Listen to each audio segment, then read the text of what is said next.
Hello guys, welcome back to my YouTube channel. તો સ્વાગત કરું છું મારા યુટ્યુબમાં. તો દોસ્તો, ઉમ્મીદ કરું છું કે ખુશ હશો, મજામાં હશો.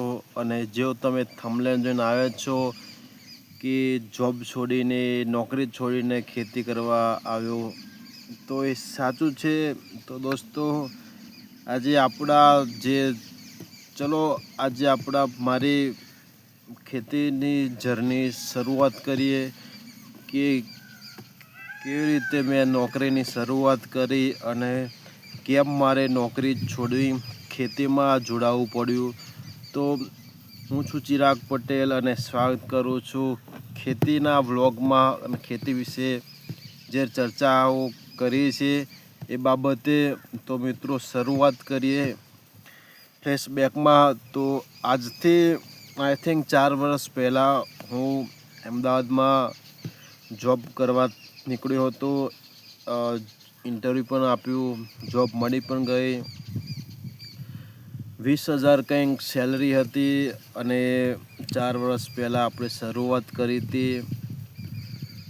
અને જોતજોતામાં 1 મહિનો નીકળી ગયો, 2 મહિના નીકળી ગયા, તે પછી 1 વર્ષ નીકળી ગયું, 2 વર્ષ નીકળી ગયું, તે પછી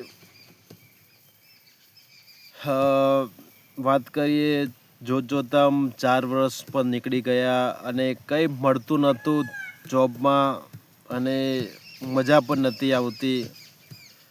રાત જાય પણ દિવસ ના જાય, દિવસ જાય તો રાત ના જાય. નોકરીમાં એવું થતું હતું. તો દોસ્તો, વિચાર કર્યો કે કઈ સુધી જોબ કરીશું, કઈ સુધી લોકોના બે બોલ હોભરીશું. તો વિચાર આવ્યો કે જે થવું હોય થાય.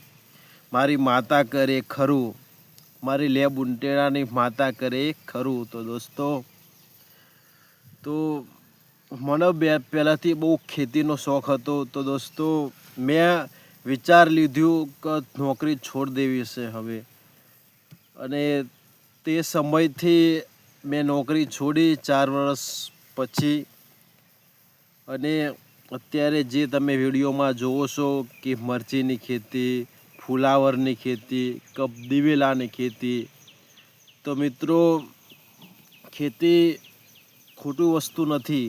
હા, તમે માનો છો કે ખેતીમાં કંઈક મળતું નથી, ખેતીમાં કંઈક આવક નથી. તો દોસ્તો, તો જોબમાં તો કઈ આવક છે? હા, જોબમાં પણ શું મળે તમને? શેઠિયાની ગારો હોભરો, તમે મેનેજરની વાત હોભરો, ટાઈમસર પગાર ના આપો, રજાઓ ના ભરી આપો તમને. તો દોસ્તો, એવા પ્રોબ્લેમ ક્રિએટ મારે પણ થતા હતા. અને દોસ્તો, જ્યારથી ખેતીમાં આવ્યો છું ત્યારથી માતાજીની કૃપા છે કે બધું સારું જ થાય છે. જેવી તમે મહેનત કરો એવું ફળ મળે ખેતીમાં. તમે ઊંઘે એવું વિચારો કે મારે ઘઉં નહીં વાવવા અને મારે ઘઉં જોવો છે, તો ઘઉં થાય ના. અને બીજી વાત કે ખેતરમાં તમે જાઓ ને ખેડીને કશું વાવો ના, તો એ થોડું ઉગવાનું છે. અને એ જ રીતે તમે નોકરીએ જાઓ તો તમને પૈસા મળે, 30 દિવસ ભરો તો તમારે પૂરતો પગાર મળે. એટલા માટે મિત્રો, જોબ કરવી ખોટી વસ્તુ નથી, પણ જેને જોબ શોખ હોય એ કરી શકે. અને દોસ્તો, જોબ કંઈ લાંબા સમય સુધી જોબ ના થાય.